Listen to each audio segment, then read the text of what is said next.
que vous allez bien, que vous avez passé une très belle fête de la Sainte Trinité. Voilà, première fête qui vient directement après la Pentecôte, afin de célébrer eh bien, ce Dieu trois fois saint, un seul Dieu en trois personnes. Voilà. Je reviens vers vous.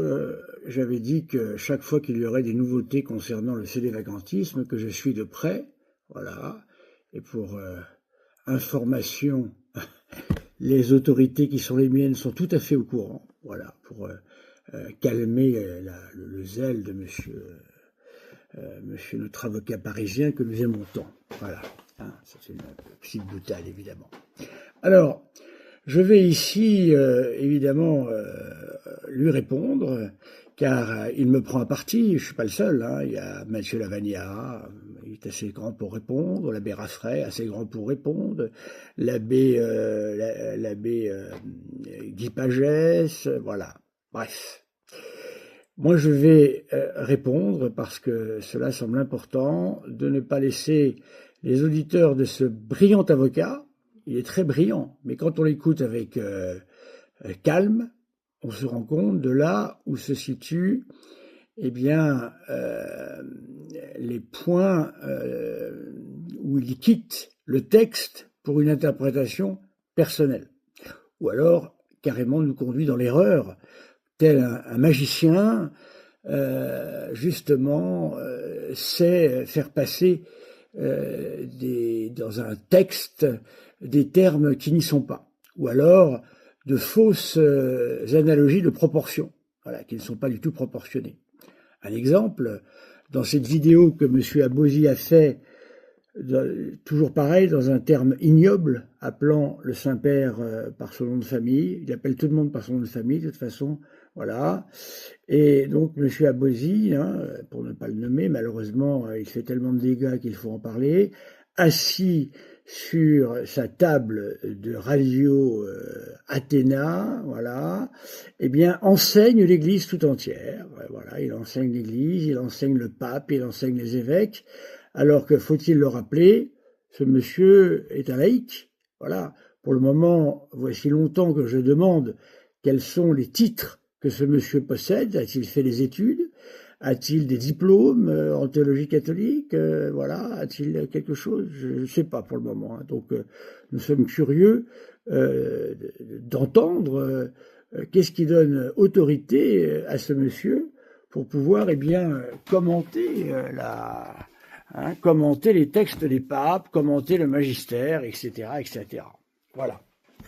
Alors, avant de commencer directement à vous faire entendre une partie très courte de sa vidéo, hein, je l'ai écoutée entièrement, hein, c'est souvent une épreuve, mais il faut le faire. Voilà, je l'ai écoutée entièrement, cette vidéo, vous pouvez la retrouver. Vous retrouverez vous-même les passages.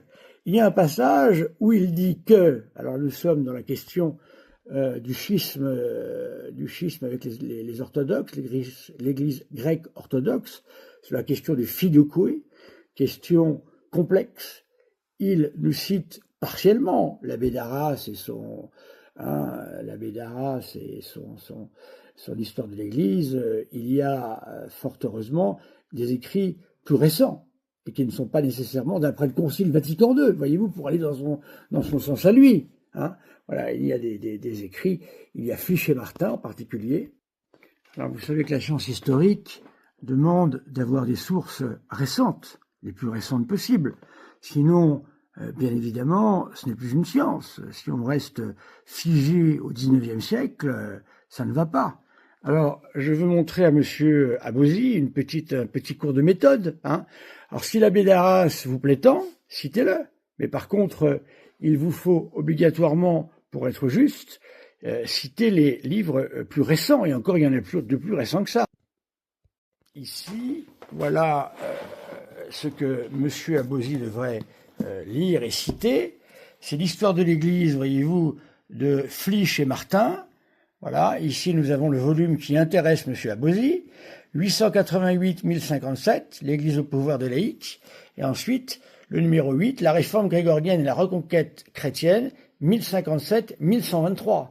Tant que M. Abosi ne citera pas Flichet-Martin, qui date, s'il vous plaît, de bien avant le Concile, puisque, de mémoire, c'est 1940. Nous allons vérifier, puisqu'il faut tout montrer avec ce monsieur. Voilà. Nous sommes en 1943 pour le numéro 7. Voilà, avec tous les papes là, que j'ai notés ici pour les avoir sous les yeux. Voilà, 1943. Nous sommes donc bien avant le Concile Vatican II. Donc M. Abosi ne devrait rien avoir à dire, puisqu'avant le Concile Vatican II, l'Église est pleine de paix et bien évidemment, il n'y a aucune difficulté. Voilà, et celui-ci est de 1940. Voilà, donc des dates qui devraient normalement suffire à M. Abosi. Ensuite, deuxième reproche que je lui ai fait personnellement, mais M. Abosi s'énerve quand on lui dit ça, bien sûr. Il a si élevé de sa personne qu'on ne peut lui faire aucun commentaire, même si on est prêtre, même si on est fait comme moi. Je dois le rappeler, je suis navré, ce n'est pas par esprit de vindicte ou de gloriole, hein. J'ai tout de même fait 12 années de séminaire, hein, et j'ai eu de bons maîtres. Voilà, hein, j'ai eu de bons maîtres, de très bons maîtres même, hein, quand j'étais religieux, vraiment un cours absolument parfait à tous les niveaux.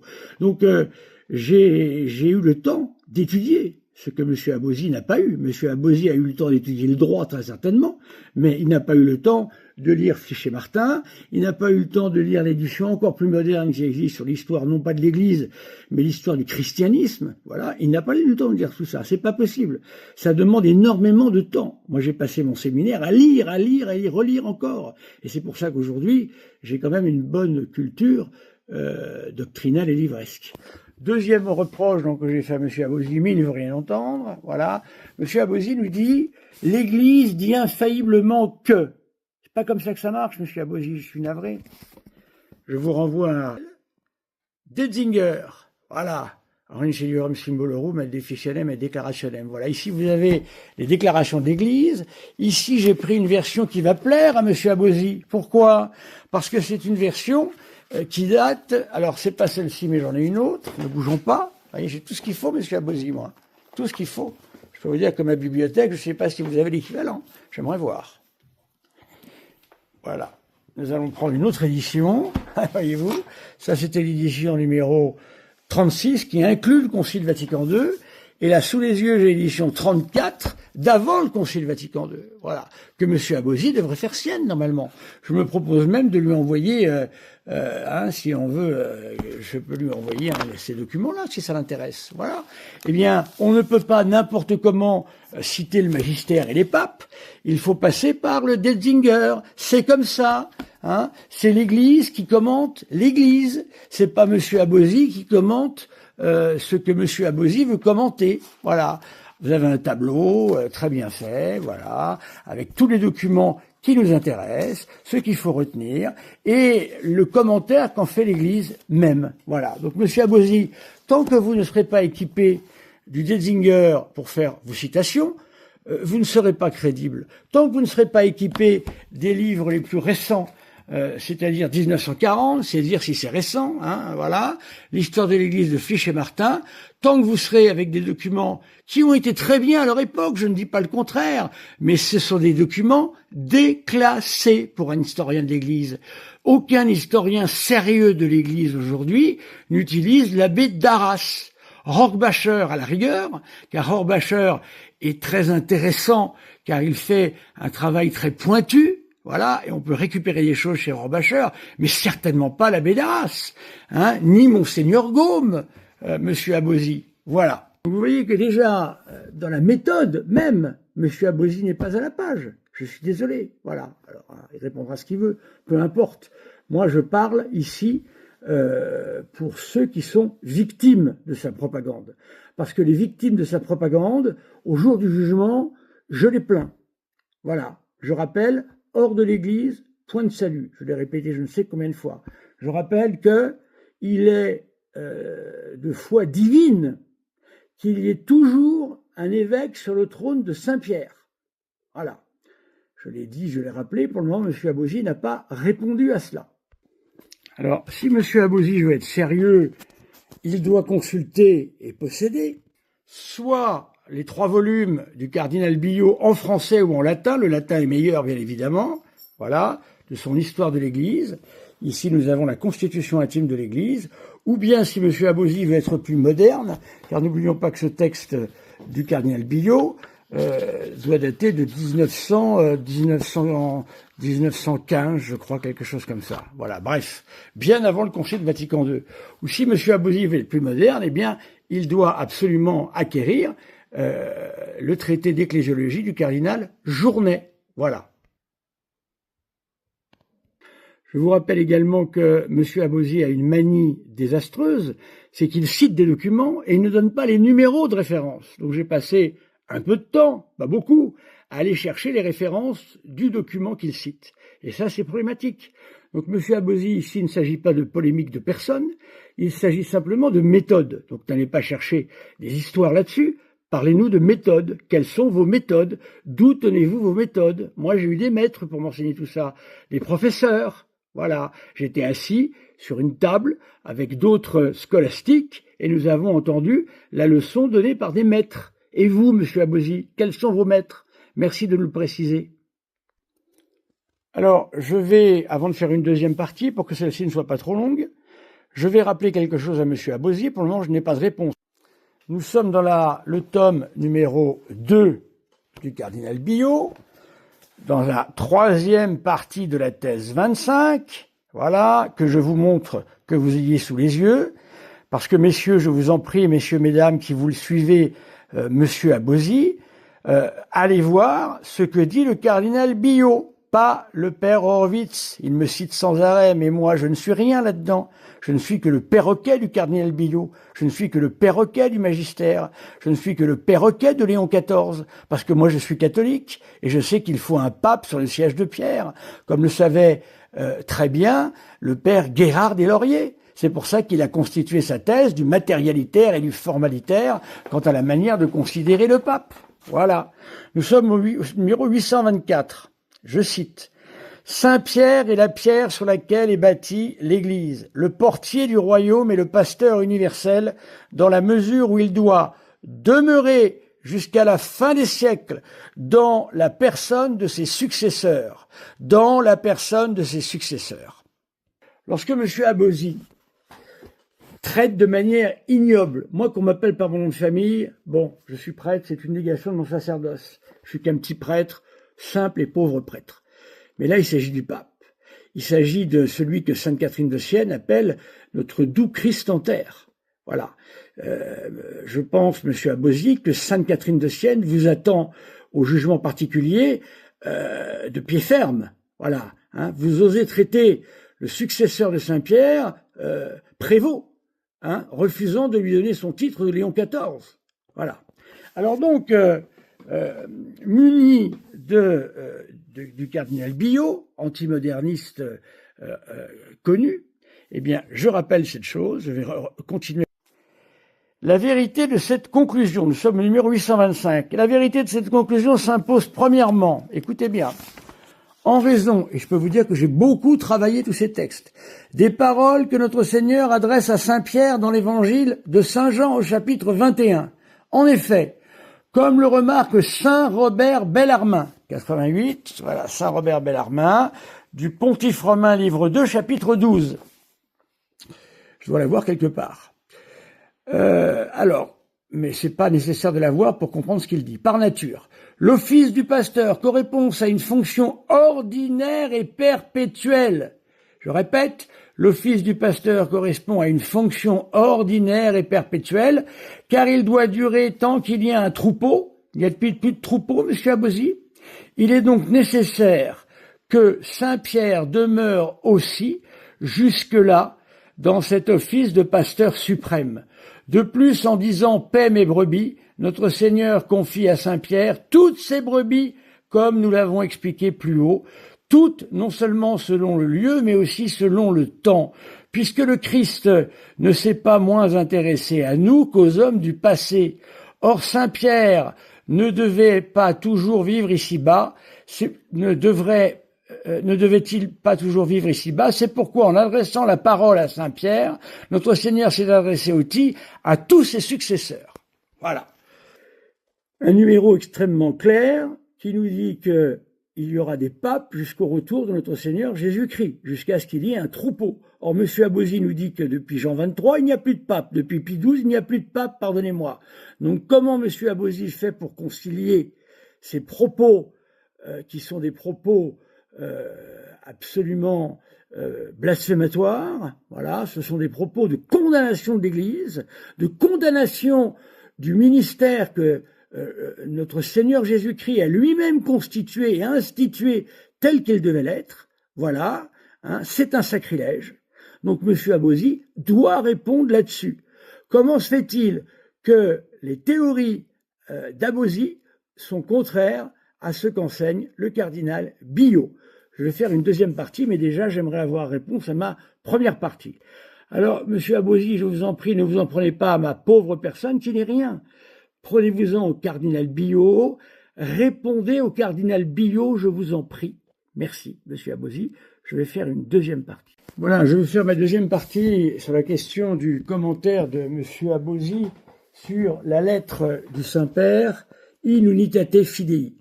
Alors, je voudrais savoir également quelles sont les qualités de M. Abosi qui lui permettent de faire ce commentaire. Moi, je suis prêtre. Un prêtre doit expliciter aux fidèles ce que le Saint-Père, le pape, écrit. Mais vous, quelles sont vos qualifications? Quelles sont vos qualités? Je ne comprends pas. Qui vous a mandaté? Est-ce que ce sont vos prêtres qui vous ont mandaté? Nous savons qu'il y a des difficultés même sur l'ordination de l'abbé Roger. Hein, l'abbé Roger, duquel il se réclame, car l'abbé Roger n'est pas prêtre, il fait partie des lignées tuques. Voilà. Nous attendons avec impatience le fameux livre écrit par M. Abosi, encore et toujours le même, il n'y a que lui qui écrit d'ailleurs. Hein, voilà. Nous en ferons un commentaire précis. Voilà. Alors, dans cette vidéo, alors je ne vais pas en faire un commentaire complet parce que ce serait trop long. La vidéo, vous pouvez la trouver. Voilà, Adrien Abosi contre, j'ose même pas le dire parce que ça m'arrache la bouche. Voilà. Hein, appeler le Saint-Père par son nom de famille, c'est un scandale. Hein. Ils ont fait la même chose avec Benoît XVI. De toute façon, rien ne dérange ces gens. Ce qui montre bien qu'ils agissent pour un autre esprit que l'esprit de l'Église catholique. Alors, nous allons... alors, je ne veux pas vous faire dérouler tout son commentaire qui dure plus de 39 minutes, je crois. Alors, à un moment donné, il nous parle d'un patriarche. Et il nous dit, alors il sort une espèce de comparatif avec la fraternité Saint-Pédis, on ne comprend même pas pourquoi ça vient là, et il nous dit, voilà, les catholiques n'ont pas suivi le patriarche, pas le pape, le patriarche, voilà. Ils étaient non unacum du patriarche, nous dit-il, et la fraternité Saint-Pédis n'a pas fait comme eux. Alors, vous voyez un petit peu le mélange, vous voyez un peu comment tout ça est amené. Alors le problème, ce n'est pas le patriarche, le problème c'est le pape. Voilà. On ne peut pas se dédouaner du pape. On ne peut pas se dire catholique sans être fidèle au pape, à la personne du pape. Je vous rappelle ce que dit le cardinal Billot. Il y aura un successeur de Pierre sur le siège en sa personne jusqu'à la fin des temps, jusqu'au retour du Christ. Alors nous allons écouter la conclusion que M. Abosi nous donne sur cette lettre In Unitate Fidei, et ensuite je vais vous expliquer pourquoi il vous raconte n'importe quoi. C'est-à-dire que là, ça a évolué, donc la controverse a perdu sa raison d'être. C'est aussi simple que cela. Alors ensuite, ce qui arrive est également ubuesque. On nous dit donc qu'il faut abandonner un dogme, donc il faut abandonner la foi catholique. Pourquoi? Pour acquérir une pensée commune. Alors, depuis quand un catholique va avoir une pensée commune avec des hérétiques et des schismatiques? Ça n'existe pas, ça, dans l'histoire de l'Église. Et plus loin, on nous dit, et ça c'est la confirmation qu'ils veulent abandonner, enfin, qu'ils ont abandonné les Filioque, il faut acquérir une prière commune au... Stop. Alors nous avons abandonné le Filioque. Mais écoutez, nous allons voir si nous avons abandonné le Filioque. Catéchisme de l'Église catholique. Je pense que Léon XIV n'a fait aucun changement, surtout de ce genre, vous imaginez bien. Nous sommes au numéro 685. Croire en l'Esprit Saint, c'est donc professer que l'Esprit Saint est l'une des personnes de la Trinité Sainte, consubstantielle au Père et au Fils. Je répète, consubstantielle au Père et au Fils. Voilà, adoré et glorifié avec le Père et le Fils. Voilà, donc vous voyez, ici le Filioque est rappelé, l'Esprit Saint est à l'œuvre avec le Père et le Fils. Voilà. Hein. Donc nous voyons ici que le Filioque est toujours professé par l'Église catholique. Vous imaginez que si M. Abosi avait raison, il faudrait évidemment dire que l'Église catholique n'existe plus. Car si Léon XIV commence à nous expliquer que le Saint-Esprit ne procède pas du Père et du Fils, là il y a un très grave problème. Alors, M. Abosi vous trompe. Il vous trompe. Il vous trompe d'une manière assez subtile. Enfin, subtile, pour ceux qui ne sont pas habitués aux lectures des textes. Car d'abord, vous remarquerez une chose, et j'espère que M. Abosi va me donner la contradiction, en se corrigeant là-dessus. Nous parlons ici d'affaires de méthode. Je vais vous montrer le texte. Voilà le texte. Voilà, j'ai le texte sous les yeux qui est ici. Et comme vous voyez, ce texte est donné par, ça se suit sur le site du Vatican, avec des numéros. Numéro 9, numéro 10. Voilà. Jamais M. Abosi, qui est un homme d'études, je suppose, s'il a fait son droit, hein, s'il a fait le barreau, il est un homme d'études. Vous n'allez pas me faire croire que M. Abosi ne sait pas qu'un texte avec des numéros, comme dans le code du travail, ou le code pénal, ou le code civil, je ne sais quoi, hein, comme si on allait citer quelque chose de ces codes sans en citer le numéro. Mais c'est absurde, bien évidemment. Et c'est ce que fait tout le temps M. Abosi. Il ne cite pas les numéros. Voilà. Alors, moi, je suis habitué à travailler ces textes. Donc, c'est pour cette raison-là que je comprends bien ici la manœuvre. La manœuvre est de perdre. Si jamais un auditeur voulait aller voir de lui-même ce que dit M. Abosi, il faudrait d'abord qu'il trouve le texte. Il faudrait qu'ensuite il aille le trouver sans avoir les numéros. Je peux vous assurer que c'est pas une tâche facile quand on n'est pas habitué à tout cela. Voilà. Donc c'est volontairement que M. Abosi ne nous donne pas les numéros. Car, vous vérifierez vous-même, M. Abosi va, eh bien, non pas jusqu'à la fin du document, malheureusement. Hein. Il s'arrête avant la fin du document, bien sûr. Car jamais le pape Léon XIV ne nous dit que nous sommes en pleine communion avec les orthodoxes. C'est un mensonge, M. Abosi. Jamais le pape Léon XIV ne nous dit que l'on a abandonné le fait que le Saint-Esprit procède du Père et du Fils. Vous vous rendez compte de l'énormité de la chose? Mais c'est un bouleversement total. Jamais Léon XIV n'a dit ça. Jamais. Il ne l'a jamais écrit. Pourquoi ? Parce que M. Abosi ne distingue pas volontairement le genre littéraire de la première partie de cette lettre apostolique et de sa conclusion. Qu'est-ce que c'est que l'écuménisme? L'écuménisme, c'est mettre à plat ce qui nous divise et essayer de prendre aussi ce qui nous unit. Car évidemment, quand M. Abosi, dans son émission, nous dit que il sursaute quand Léon XIV dit qu'il y a plus de choses qui nous unissent qu'autre chose qui nous divise. Mais c'est vrai, bien sûr, qu'il y a des choses qui nous unissent, heureusement, sinon on ne pourrait même pas discuter. Donc le but, c'est de mettre tout sur la table et d'essayer de discuter pour arriver à un retour dans la foi catholique, bien sûr, des orthodoxes. Hein, jamais on a dit qu'on allait renoncer à ce dogme essentiel. Hein, sauf si l'on prend la méthode abosienne, c'est-à-dire qu'on oublie une grande partie du texte, c'est-à-dire la dernière partie. Et je vais vous la donner, la dernière partie, vous allez voir, vous allez être surpris vous-même.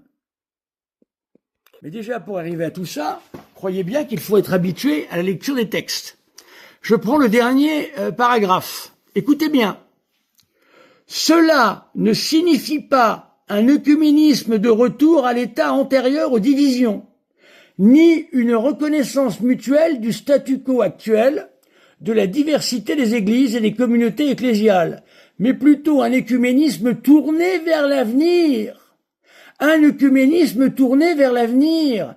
C'est-à-dire que là, on ne reconnaît rien d'avant les divisions, absolument pas, mais on dit que, eh bien, avec l'aide du Saint-Esprit, justement, voilà, et par ces débats écuméniques, eh bien, nous avons le désir qu'un jour, nous puissions arriver à la pleine communion avec les orthodoxes. Voilà ce que dit ici Léon XIV. Un œcuménisme tourné vers l'avenir. Ça veut dire que rien n'est fait ici, monsieur Abosi, contrairement à ce que vous dites. de réconciliation sur la voie du dialogue, d'échange de nos dons et de nos patrimoines spirituels. Le rétablissement de l'unité entre les chrétiens ne nous appauvrit pas. Au contraire, il nous enrichit. Comme à Nicée, cet objectif ne sera possible qu'à travers un chemin patient, long et parfois difficile d'écoute et d'accueil réciproque. Il s'agit d'un défi théologique et plus encore un défi spirituel qui exige le repentir. On n'a rien à se reprocher, nous, monsieur Abosi. Peut-être qu'on détient la doctrine de vérité, d'accord, mais ça c'est l'Église. Mais nous, est-ce qu'on n'a rien à se reprocher en tant que personnel de l'Église? Vous n'arrêtez pas d'accuser le personnel de l'Église, monsieur Abosi. Donc, vous êtes dans une contradiction majeure ici. Le repentir ici ne concerne pas l'Église. Bien sûr que non. Ça a été dit avant dans ce que je viens de lire. Au contraire, c'est le personnel de l'Église qui est en cause. Hein? Bien sûr. Qui exige le repentir et la conversion de tous, y compris des orthodoxes. Et on n'y est pas, je peux vous le dire. On est même très loin d'y être. C'est pourquoi nous invoquons donc le Saint-Esprit afin qu'il nous accompagne et nous guide dans cette entreprise. Saint-Esprit de Dieu, tu guides les croyants sur le chemin de l'histoire. Voilà. Donc vous voyez que dans cet empapaoutage que M. Abosi nous a offert ici, eh bien, il ne vous dit pas tout, il vous ment. Il vous explique que Léon XIV a renoncé, eh bien, comme par hasard, au fait que le Saint-Esprit, eh bien, le Saint-Esprit procède du Père et du Fils. Voilà. Pourquoi? Parce que déjà, c'est la foi de l'Église catholique, je vais même vous le montrer. Je vais vous montrer à travers le catéchisme de l'Église catholique.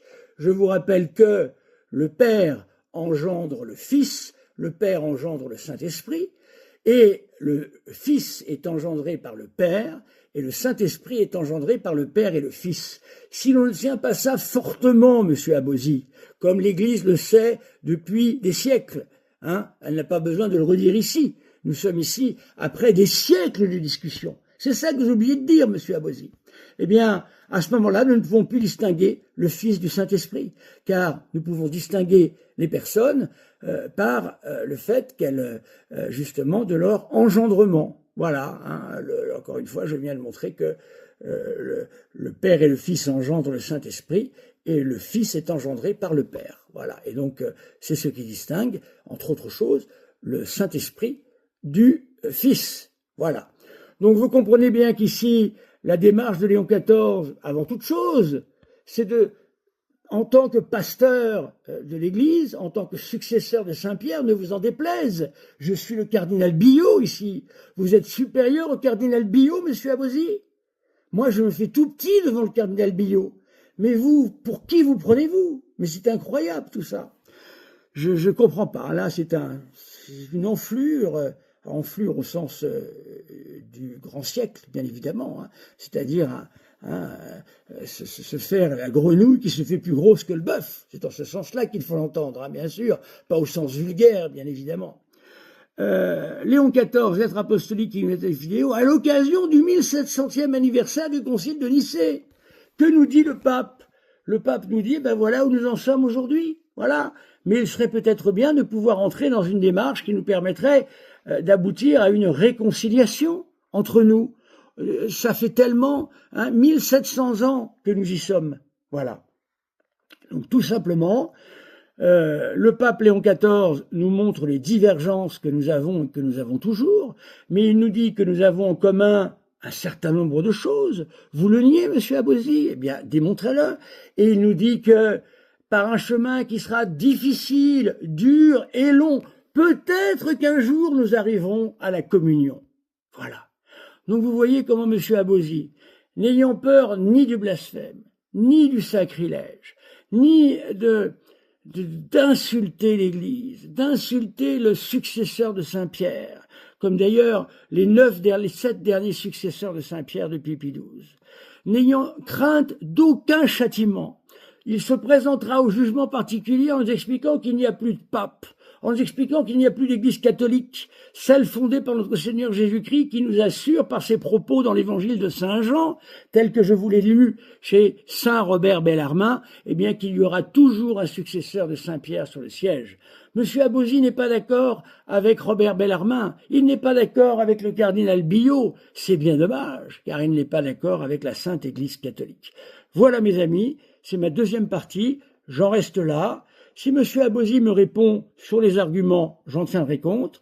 S'il m'attaque sur autre chose, ça ne m'intéresse pas. Voilà. Parce que si moi je ne suis pas grand-chose, monsieur Abozy n'est rien quant à la Sainte Église catholique. Merci mes amis. Commentez nombreux, voilà, pour montrer votre intérêt à mon travail. Entre parenthèses, ce travail que j'ai fait m'a pris à peu près 6 ou 7 heures. Voilà, parce qu'il faut écouter l'interminable logorée de monsieur Abozy, il faut en relever les sophismes, les erreurs, les non-dits. Ensuite, il faut aller comparer ça au texte originel. Il faut ensuite aller voir ce que dit l'Église catholique aujourd'hui. Elle n'a dit jamais que ce qui s'est toujours dit. Et ensuite, il faut aller voir le Detzinger, Saint Robert Bellarmin, et le cardinal Billot, etc., etc. Voilà. Donc ça demande du temps, tout ça. Ça doit être honoré de vos commentaires et de votre soutien. Merci, mes amis.